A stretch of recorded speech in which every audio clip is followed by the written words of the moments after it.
네, 안녕하세요. 저는 오늘 간증을 하게 된 최다영 청년입니다. 간증을 하기에 앞서서 기도 먼저 하고 시작하도록 하겠습니다. 기도하겠습니다. 하나님 아버지, 오늘도 이 수요 예배 가운데 저희가 이렇게 모이게 해주심에 감사를 드립니다. 오늘 제가 간증을 하게 되는데 이 간증이 다른 사람에게 복음이 되게 하시고 하나님을 더 알고 더 찾게 하여 주시옵소서. 오늘 듣는 모든 이들이 하나님의 은혜와 그리고 하나님의 뜻에 대해서 더 잘 알게 하시고 하나님을 더 잘 섬길 수 있도록 인도하여 주시옵소서. 예수님의 이름으로 기도드렸습니다. 아멘. 네, 안녕하세요. 저는 최다형 청년이라고 하고 저의 이야기를 오늘 해볼까 합니다. 저는 이제 공주교육대학교에 재학을 하다가 이번에 임용고시를 봐서 합격을 하게 됐는데 저는 사실 이 교대에 다니기 전에 다른 대학을 다니고 있었어요. 그래서 이 대학 과가 마음에 안 들어가지고 이제 반수를 해서 교대에 오게 되었어요. 그래서 반수를 할 때 사실 누구나 다 그랬듯이 이것만 끝나면 이제 꽃길이 나오겠지.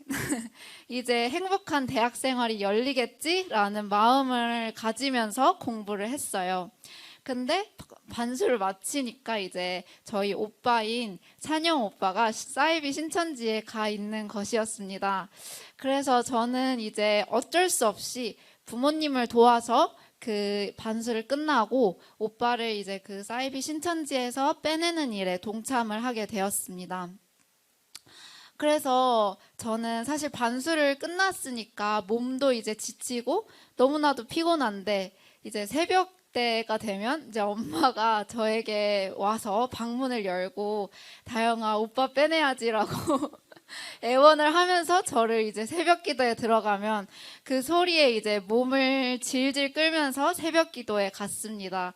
그래서 물론 새벽 기도 때 많이 졸긴 했지만 오빠를 빼내기 위해서 매일 정해진 시간 밴드에 댓글도 달고 이제 막바지에는 사이비 관련 전단지도 돌렸습니다. 그렇게 3달 정도가 지나자 이제 저의 휴일이 다 지났죠. 그것과 동시에 이제 사이비 신천지 측에서 오빠를 상담을 하도록 합의를 받고 그제서야 이제 본격적인 상담에 돌입하게 되었습니다. 상담을 할 때도 사실 쉽지가 않았어요. 왜냐하면 우리 집이 늘 시끄럽고 늘 전쟁이었기 때문이에요. 그래서 오빠는 이제 지루함을 견디지 못하고 계속 막 난동을 부리고 막 소리 지르고 울고 정말 별의별 일이 다 있었어요. 예전에 아는 그 오빠가 어디 다 없고 정말 이상한 누군가가 와 있었습니다, 집에. 그래서 상담이 이제 3월부터 시작해서 한 3개월 정도 진행이 됐는데 그 기간이 정말로 길게 느껴졌어요. 왜냐하면 우리 집이 항상 평화롭지 않고 늘 이제 언성이 오가고 오빠는 빨리 상담을 끝내고 싶고 나가고 싶고 이랬기 때문이에요. 그래서 이제 저희 가족은 너무 그 기간이 힘드니까 상담 초반에 오빠가 이제 나왔다고 생각을 하고 상담을 조금이라도 일찍 마치고 싶었어요. 근데 이제 사이비의 특성을 잘 아는 이 상담 목사님께서 이제 상담 목사님인 김바울 목사님께서 오빠가 아직 사이비에서 나오지 않았는데 거짓말을 하고 있는 거다라고 하면서 상담을 정말 끝까지 진행을 했습니다. 그 와중에 이제 저희 아빠는 이제 상담을 질질 끈다고 생각해서 마음이 많이 상했고, 근데 알고 보니까 이제 와서 오빠와 얘기를 해보니까 오빠는 상담을 다 마친 후에야 신천지에서 나왔다면서 상담 초기에는 자신이 거짓말을 했다고 직접 말을 했습니다. 그래서 그 기간이 사실 너무나도 힘들고 길었지만 이제 오빠를 그래도 사이비 신천지에서 빼낼 수 있었습니다. 그래서 오빠가 끝났겠다. 이제 나는 대학교에 가서 드디어 대학 생활을 할 수 있겠다. 그 기간이 마침 코로나 기간이었어요. 그래서 사실 대학교에서도 가면 뭐 다 온라인 수업으로 진행을 했었기 때문에 뭐 사실 노는 일밖에 남지 않은 거죠. 수업도 온라인으로 때웠겠다. 그냥 친구들이랑 놀아야지 하고 생각을 하고 있었는데 이제 갑작스럽게 저희 이모가 저희 집에 오게 되었습니다. 그래서 이모는 그 정신병을 심하게 앓고 있었고 되게 많이 아픈 상태였습니다. 그래서 사실 그 저희 이모라고 해도 저는 어렸을 때부터 이모가 그 정신병이 걸린 모습이었기 때문에 이모에 대한 그 사랑의 마음이 전혀 많이 없었어요, 사실. 그래서 제가 어렸을 때도 아팠기 때문에 뭐 정상적인 대화 한번 못 해보고, 그리고 막 이모가 어떻게 행동할지 모르기 때문에 항상 좀 두려운 존재였기 때문에 이모에 대한 어떤 그런 마음이 사실 없었습니다. 그런데 그런 이모가 갑자기 집에 와가지고 갑자기 이제 이모 치유 사역을 한다고 하니까 솔직히 제 입장에서는 뭐 치유 되겠지 하는 기대보다는 불만이 많았습니다. 왜냐하면 제 입장에서는 그 반수를 끝나고 이제 쉬어야지 했는데 그 오빠를 빼내야 되고 갑자기 또 이모가 오니까 이제 제 입장에서는 내 생활은 어딨나 하는 생각이 들었던 것이었죠. 그래서, 근데 이제 엄마가 매일 새벽마다 이제 이모를 향해서 오랫동안 기도를 하는 모습을 옆에서 많이 봤었고, 그리고 엄마가 그 이모를 낫게 하는 마음이, 그 간절한 마음이 저도 잘 알았기 때문에 어쩔 수 없이 이제 이 사역에 동참을 하게 됩니다. 그러던 어느 날에 이제 그렇게 별로 좋지 않은 마음으로 계속 진행을 하다가 어느 날 예배를 드리는데 그 드리는 와중에 찬양을 하면서 제가 앞에 나와서 찬양을 하고 이제 이모가 앉아서 찬양을 하는데 그 이모를 바라보는데 너무나도 불쌍한 거예요. 그래서 저도 모르게 이제 눈물이 나왔습니다. 그 이후로 신기하게 제 마음이 좀 바뀌어서 이모의 치유에 대한 간절함이 생겼고, 그리고 이제 전과 다르게 전에는 되게 소극적으로 이 사역에 임했다면 이제 막 적극적으로 이 일에 참여를 하게 됐습니다. 제 기도가 혹시나 도움이 될까? 오빠 때 신천지에서 빼내기 위해서 새벽 기도를 다녔던 것처럼 이제 엄마를 따라서 근처 교회에 새벽 기도도 가고 이제 이모를 향해 찬송도 열심히 부르고 이제 막 나사렛 예수 그리스도 이름으로 명하노니 사단아 물러갈지어다 이런 것도 열심히 외치고, 그리고 또 사실 이 치유 사역을 하다 보니까 집안일이 너무나 많았어요. 이 사역 때문에 집안일 할 시간이 없었잖아요. 그래서 엄마가 힘들지는 않을까 옆에서 집안일도 열심히 도맡아서 했습니다. 그렇게 때로는 이제 되게 많은 일들이 있었어요. 그래서 이모가 허리가 많이 아팠었는데 그 허리 통증이 치유되는 경험도 하고, 그리고 무릎 관절염도 이 있었는데 그 관절염도 치유되는 기적도 경험하고, 나름대로 정말 많은 일이 있었습니다. 그래서 정신병 약도 많이 끊었고, 이모도 정말 사진을 비교를 했을 때 전과 다르게 정말 많이 밝아졌어요. 그렇게 이모가 정말 많은 변화가 있고 저도 많은 변화가 있었습니다. 저는 이제 사단의 존재를 체험할 수 있었고 정말 이모를 향한 그 사랑의 마음을 많이 가질 수 있었어요. 그런데 신기하게 저는 이제 이모를 위해서 한다고 이 일을 했지만 저한테도 제 삶에 많은 평안함과 행복함이 그때를 생각하면 있었던 것 같아요. 그런데 이제 세월이 또 흐르고 이 하나님의 주시는 은혜를 제가 모른 채 저는 이 치유 사역이 길어지자 저도 모르게 이제 그때처럼 조금씩 불만이 싹트기 시작했습니다. 그 계기가 있었는데 이제 오빠가 중간에 군대를 가게 되었어요. 그래서 아무래도 그 전까지는 오빠랑 같이 이야기도 하고 뭔가 그래도 의지가 되는지는 잘 모르겠지만 의지도 나름 하면서 잘 지냈는데 오빠가 가니까 이제 뭔가 저만 혼자 남겨진 것 같은 기분이 들었고, 이제 막 SNS 같은 거 보면 이제 다른 친구들은 열심히 자기 인생을 폼나게 이렇게 살고 있는데 그런 친구들의 모습을 보면 괜히 제 모습이 초라해 보이고 괜히 부럽기도 했습니다. 그래서 저는 이제 맨날 운동이나 가고 이제 교회에서 한 명씩 돌아가면서 그 나사렛 예수 그리스도 이름으로 명하노니 사단아 물러갈지어다 이거 외치고나 있고 그래서 제 인생이 정말 볼품없게 보여졌습니다. 제가 요즘 설교를 하면서 느낀 게 이제 이스라엘 백성들이 그 하찮 만나를 하찮게 여기잖아요. 근데 그 모습이 마치 저의 모습과 너무나도 비슷했어요.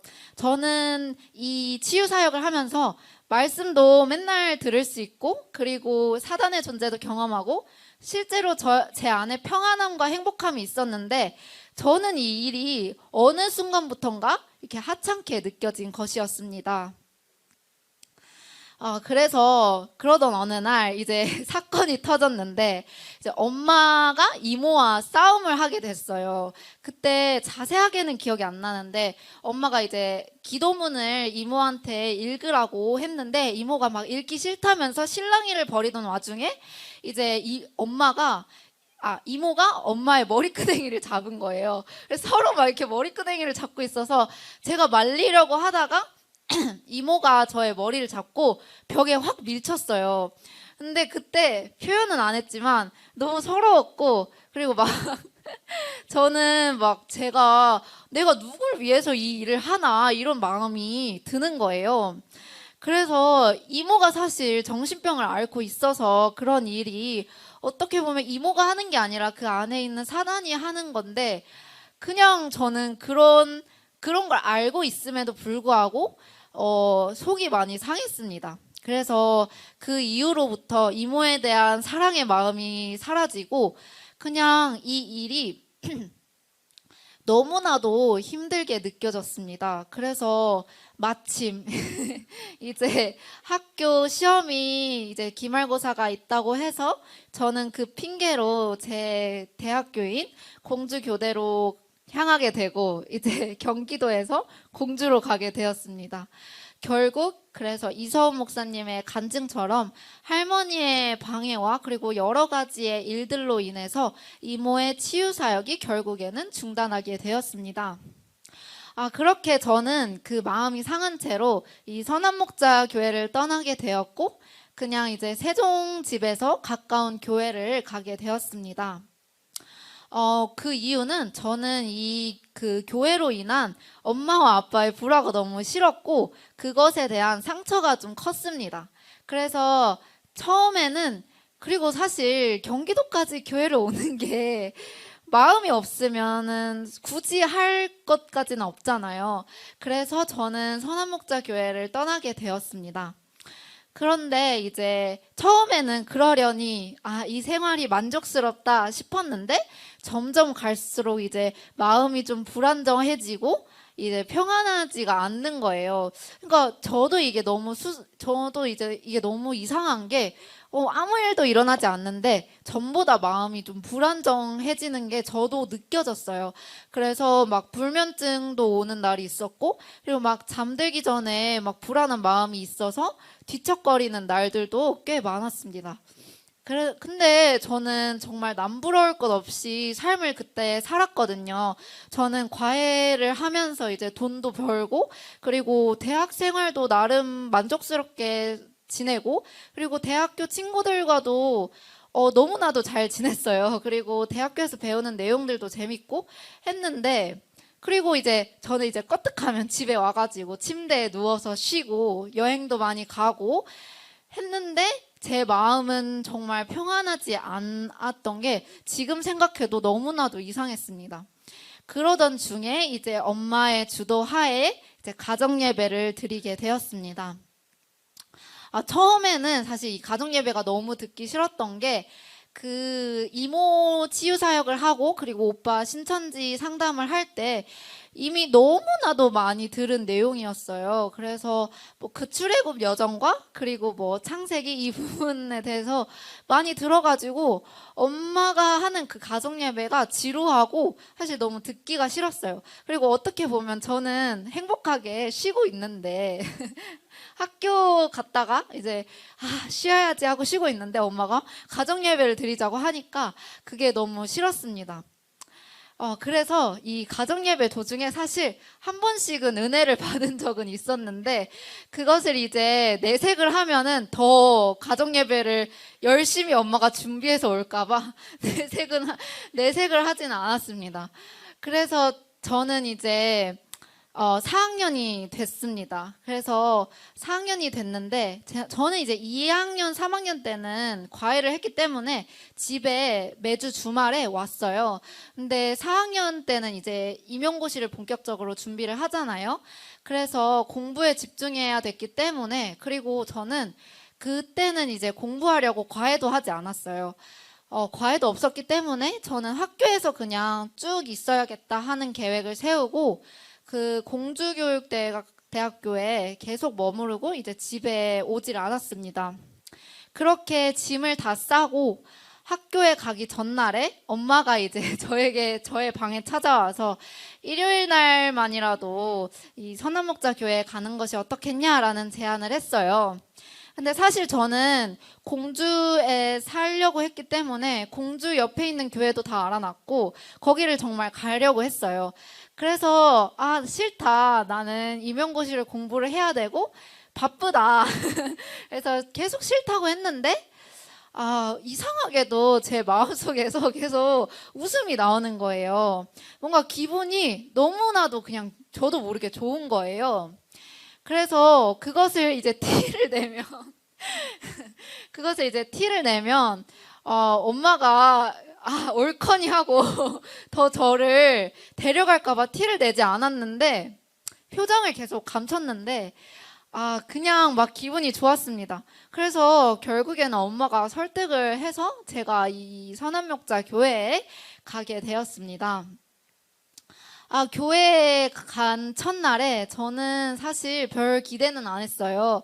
근데 그 첫날에 그냥 말씀만 듣고 늘 부르던 찬양을 부르고 했는데 딱 말씀이 끝나니까 뭔가 알 수 없는 그 행복감이 있는 거예요. 그래서 제가 이제 예배를 마치고 화장실에 가는데 그때 화장실에 딱 저 혼자만 있잖아요. 근데 갑자기 저도 모르게 여기 오길 잘했다 이런 생각이 드는 거예요. 뭔가 그 그리운 것을 만난 그 반가운 느낌이랄까요?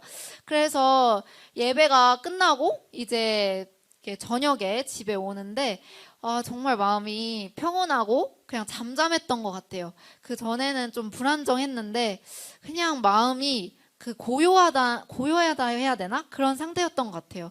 그래서 그 기분 때문에 저는 이제 그 다음 주에도 그리고 계속 매주 일요일마다 선한목자 교회에 가게 되었습니다.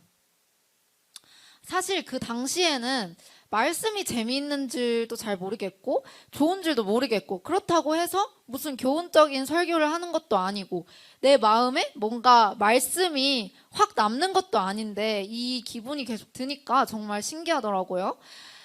그리고 이제 그 예전에 이제 이모 사역 때 들었던 그 평온함이 다시금 저에게 계속해서 있는 것을 많이 체험했습니다.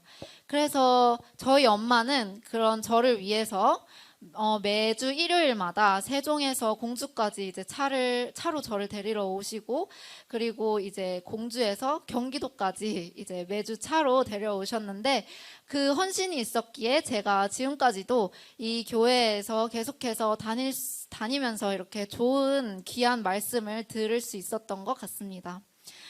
그렇게 이제 제 안에 말씀이 채워지고 이제 점점 말씀을 듣다 보니까 말씀의 즐거움도 차차 알아가는 와중에 이제 7월이 되었습니다. 근데 이 7월이 개인적으로 저에게는 좀 힘든 시간이었어요. 왜냐하면 이때 그 지역별 임용고시를 뽑는 인원이 딱 발표가 되는 달이었기 때문이에요. 저는 사실 고향이 세종이었기 때문에, 그리고 세종이 사실 교직 문화도 좋고 여러 가지로 이제 교사 생활이 되게 좋은 곳이 세종이었어요. 그리고 세종이 이제 새로 지어졌기 때문에 학교들도 막 다 새 거고 젊은 선생님들도 많고 해서 저는 세종을 쓸 생각을 했어요. 근데 세종이 작년에 비해서 무려 80%나 감소를 해서 뽑는 거예요. 보통은 이제 5, 60명? 적어도 5, 60명? 막 100명까지도 뽑았었는데 올해 희한하게 9명을 뽑는 거예요. 그래서 저는 그것을 보고 이제 한동안 내가 어느 지역을 써야 되나 고민에 빠졌어요. 왜냐하면 저희 임용고시 같은 경우에는 재수생의 비율이 거의 반절이에요. 그래서 재수생들과 현역, 그러니까 졸업하고 바로 임용고시를 보는 학생의 비율이 딱 1대1이에요. 똑같아요. 인원이 거의 비슷한데 그 재수생들도 못 들어가는 지역이 세종인데 그 세종이 막 9명을 뽑는다고 하니까 여기를 써야 되나? 이렇게 고민이 되는 거예요. 근데 그것의 반면에 경기도는 막 1200명을 뽑는 거예요. 그래서 사실 그런 생각이 들잖아요. 저 1200명 중에서 나 하나 못 들어갈까? 이런 생각이 사실 들어가지고 되게 많이 고민을 했어요. 그래서 사실 원서를 쓰기까지 계속해서 고민을 하고 어디를 쓰지? 라는 생각을 했습니다. 그러던 중에 9월 달에 이제 임용고시 원서를 쓸 시기가 다가왔습니다. 저는 이 시기에 이제 뽀개기라는 공부법을 사용하고 있었는데 이 임용고시를 공부하는 사람들은 거의 다 이제 막판에 뽀개기라는 걸 해요. 이 뽀개기는 뭐냐면 진짜 말 그대로 전범위를 뽀개는 거예요. 그래서 전범위를 뭐 한 달 텀으로 돌리고 그 다음에는 3주 텀, 2주 텀, 7주 텀 해서 점점 좁혀가면서 이제 빠르게 회독을 하는 공부법인데 저는 이 공부법이 너무 안 맞는 거예요. 근데 합격생들 수기를 보면 다 이 공부법으로 공부를 했다고 하니까 저도 그냥 했는데 이 공부법이 저한테 너무 맞지 않았던 게 저는 뭔가 내용을 볼 때 천천히 보는 스타일인데 너무 빨리빨리 봐야 되니까 저도 모르게 이 공부 스트레스가 엄청 쌓이는 거예요. 왜냐하면 계획을 세워도 그 계획을 다 하지를 못하고 거의 막 그 계획이 막 일주일 밀리고 이러니까 스트레스가 정말 많이 쌓였었어요. 그리고 이제 그래서 이 스트레스가 너무 많으니까 나는 이 시험을 다시는 보고 싶지 않다라는 생각이 정말 크게 들었어요. 그리고 이제 그 원서를 쓰는 그 주에 모의고사를 봤는데 이 모의고사를 제가 너무 못 봐서 이 채점을 하고 점수를 매기지 않는 유일한 모의고사였습니다. 그래서 보통 모의고사에서 점수를 매기고 이제 점수를 다 기록을 해놓는데 그 모의고사는 점수를 기록을 안 했어요. 그 정도로 너무 못 봤는데 이제 모의고사를 보고 블로그 후기를 봤는데 왜냐면 모의고사마다 난이도가 다르잖아요. 근데 막 블로그에서는 너무 쉽다 이런 말이 많은 거예요. 그런데 알고 보니까 그 블로그들이 다 재작년 블로그들이었고 올해 거는 아니었더라고요. 그래서 그 모의고사가 올해 난이도가 되게 높고 작년까지는 엄청 쉬웠는데 저는 그걸 모른 상태였어요. 그 상태에서 이제 원서를 쓰게 됐고 저는 이제 세종과 경기를 고민하는 와중에서 내가 이렇게 못하는데 무슨 도박이냐 이러면서 경기도를 정말 울며 겨자 먹기로 쓰게 되었습니다. 네, 그래서 근데 이제 그 원서를 딱 쓰고 나니까 저는 이제 이 경기도를 쓰는 것이 하나님의 계획이었다는 것을 정말 많이 느꼈습니다. 제가 원서를 쓴 그 다음 날에 신기하게도 다른 모의고사를 봤는데 정말 거의 상위 4% 정도가 될 듯이 너무나도 잘 보게 된 것이었습니다. 그리고 이제 스터디원이 자기도 그 아까 말씀드린 뽀개기라는 공부법이 맞지 않다고 하면서 굳이 그렇게 공부를 해야 되나 라면서 저에게 다른 공부법을 추천을 해줬고 그 친구의 권유로 저도 더 이상 뽀개기를 하지 않고 공부 스트레스도 감소를 했어요. 그래서 참 이러한 일들이 너무 그 아가리가 맞아떨어졌다고 하잖아요. 그래서 너무 신기하게 원서를 쓰니까 이제 뭔가 저에게 공부를 하는 도중에 스트레스 요인이었던 많은 것들이 사라졌어요. 네, 그래서 저는 이게 진짜 하나님의 뜻이구나라는 걸 느껴서 그 다음부터는 공부를 할 때 마음이 너무 편했어요.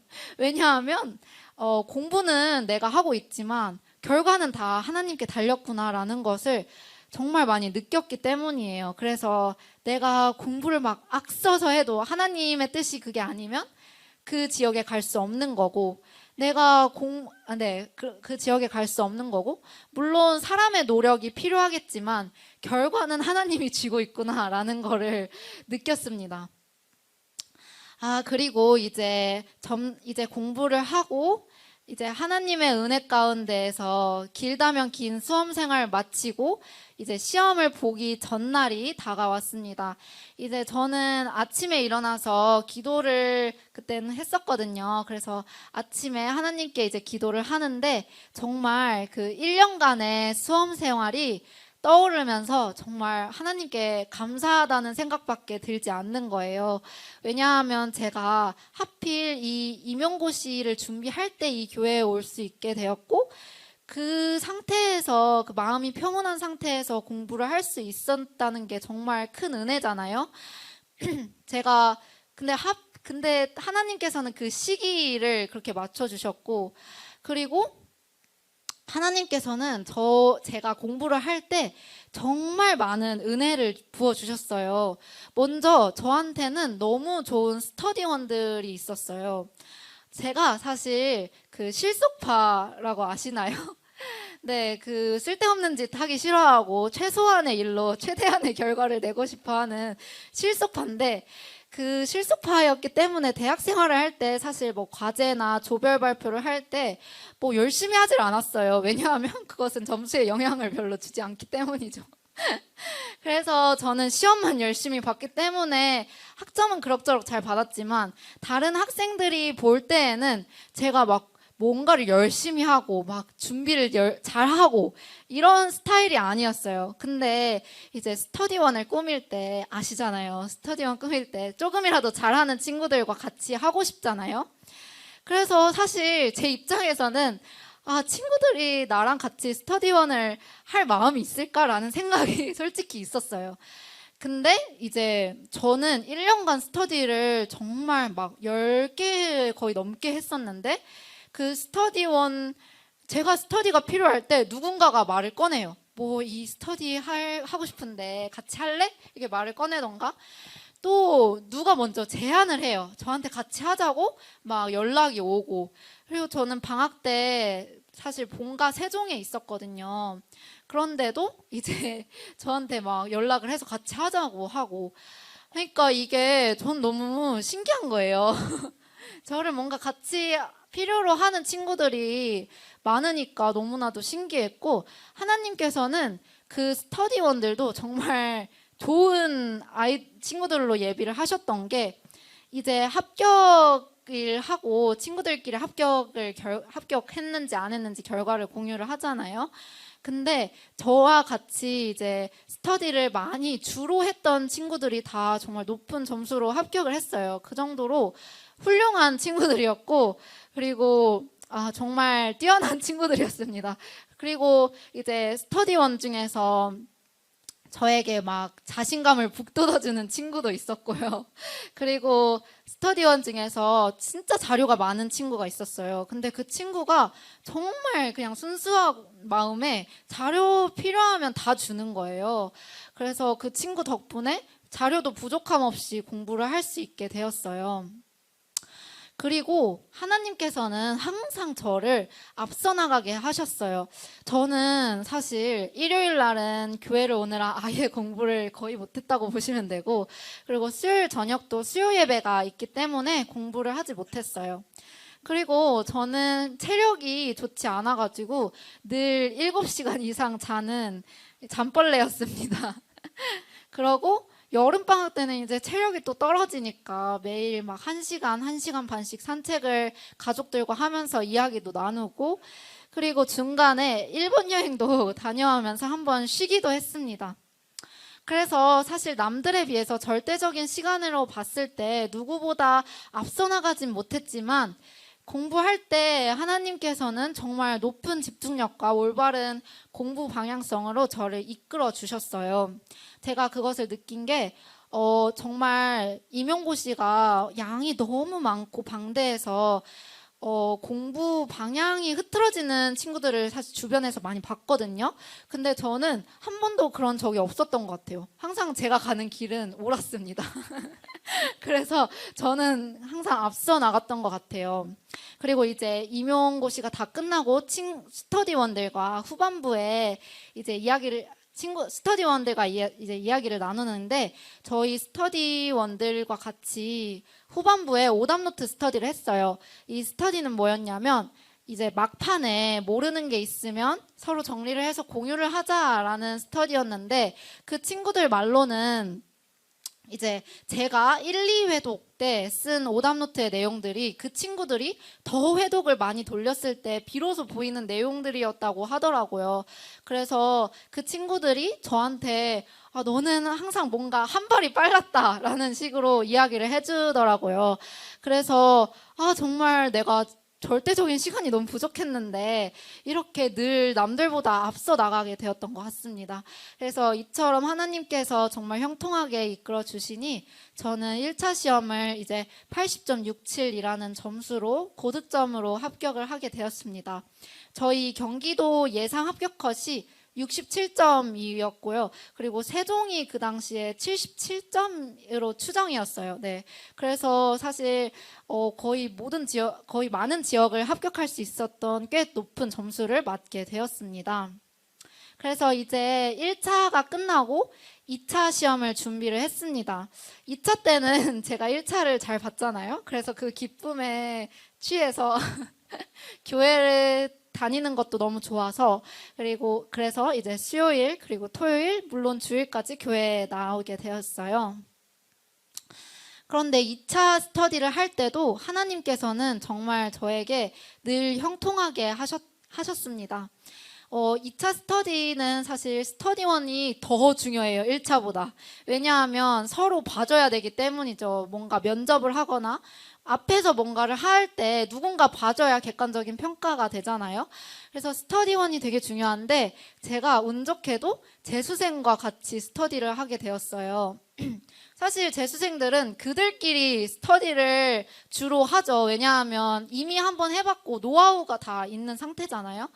그래서 재수생과 사실 현역이 잘 스터디로 엮이지 않는데 어떻게 하다 보니까 운 좋게도 재수생과 같이 스터디를 하게 되었어요.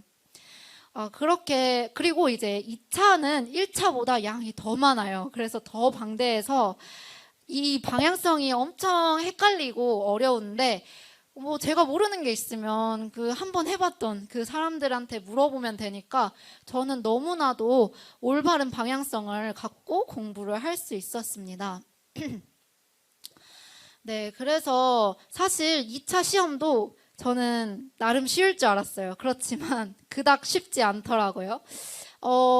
목을 너무 많이 써가지고 목이 쉰 적도 되게 많았고, 그리고 이제 짧은 시간 내에 생각을 해서 말해야 됐기 때문에 체력적인 부담도 너무 컸어요. 그리고 저는 이제 스터디를 거의 오전에 시작해서 오후에 끝났거든요. 그래서 은근 스터디 시간도 길고 했는데, 사실 저는 1차 시험이 고득점이어서 그렇게 큰 부담이 없었어요. 그래가지고 되게 수월하게 공부를 했던 것 같고, 그리고 나름대로 남들보다 훨씬 더 여유롭게 공부를 하면서 교회에 다니면서 이렇게 공부를 했던 것 같습니다. 2차도 나름대로 그럭저럭 준비를 하고 이제 2차 시험 날이 다가왔습니다. 제가 정말 깜짝 놀랐던 사건이 하나 있었는데, 2차 시험 때 3일차가 이제 영어 수업 실현과 영어 면접이었어요. 근데 그 전날에 제가 친구한테 급하게 뭔가 이거 나올 것 같지 않아? 이러면서 말했어요. 경기도가 조금 문제가 특이한 편인데 제가 옛날에 나오지 않았던 그 문제가 나오지 않을까라고 친구한테 말을 했어요. 그래서 급하게 친구랑 둘이 이 문제가 나오면 어떻게 준비를 할까, 어떻게 말을 할까를 준비를 했습니다. 근데 그 문제가 실제로 나오게 된 거예요. 사실 영어 수업시련은 제한 시간이 5분이에요. 그래서 5분 만에 다 끝장을 봐야 되거든요. 근데 거기서 말리게 되면은 이제 5분 동안 그 준비했던 걸 다 못하기 때문에 엄청 큰일이 나요.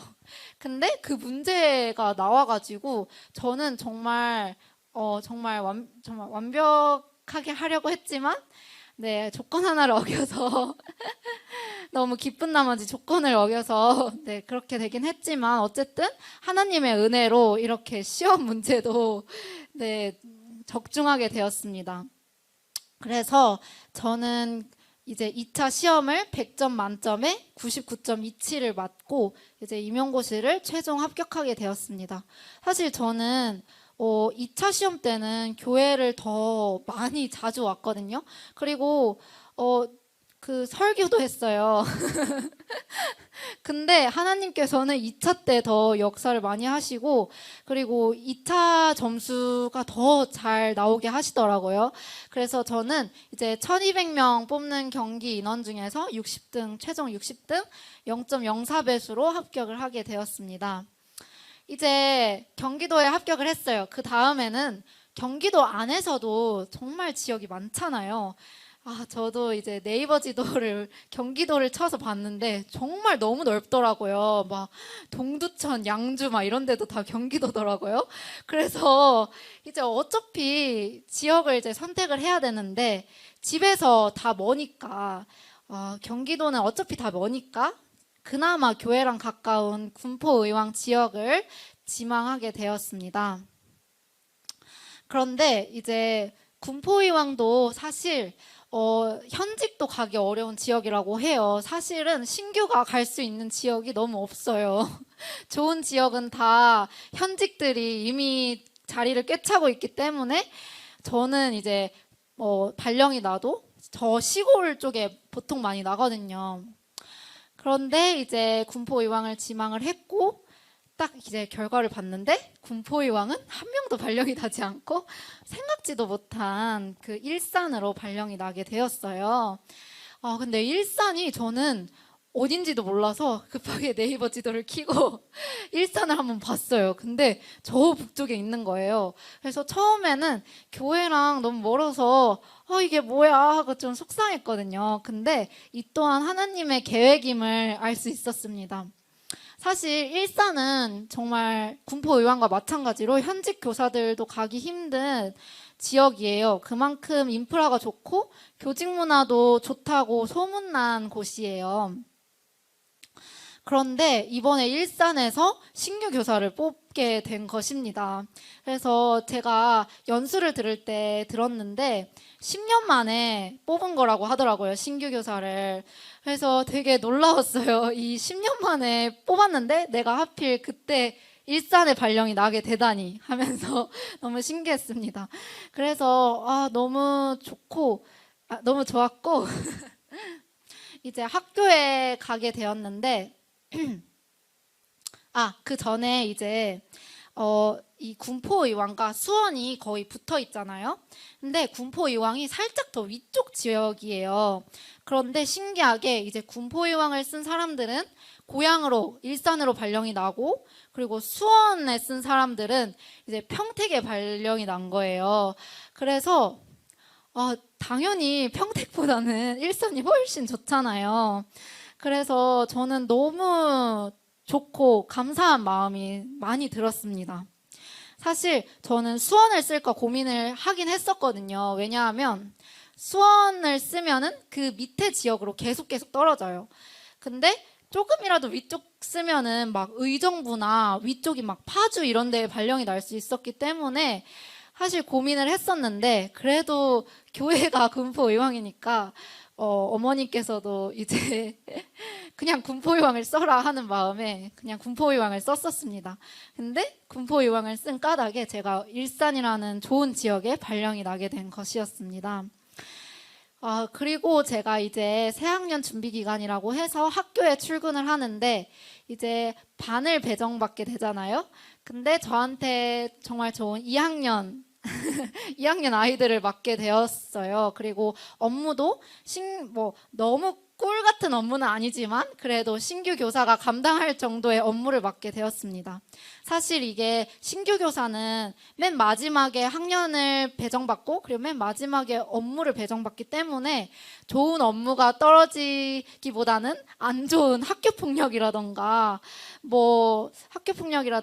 좀 어려운 기초학력 이런 업무가 떨어지는데 다행히 저는 좀 신규 교사를 배려하는 학교에 가게 되어서 그나마 좀 괜찮은 업무를 받게 되었습니다.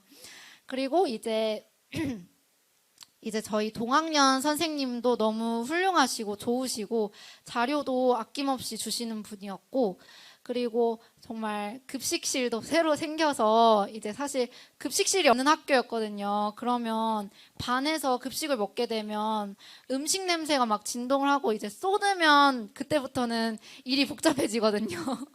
2학년 친구들이라 쏟을 수 있거든요. 그런데 이제 마침 급식실이 이제 3월 4일 날 오픈을 한다고 해서 정말 감사했습니다. 정말 좋은 환경, 좋은 선생님, 그리고 좋은 교감, 교장 선생님이 이 학교에 있더라고요.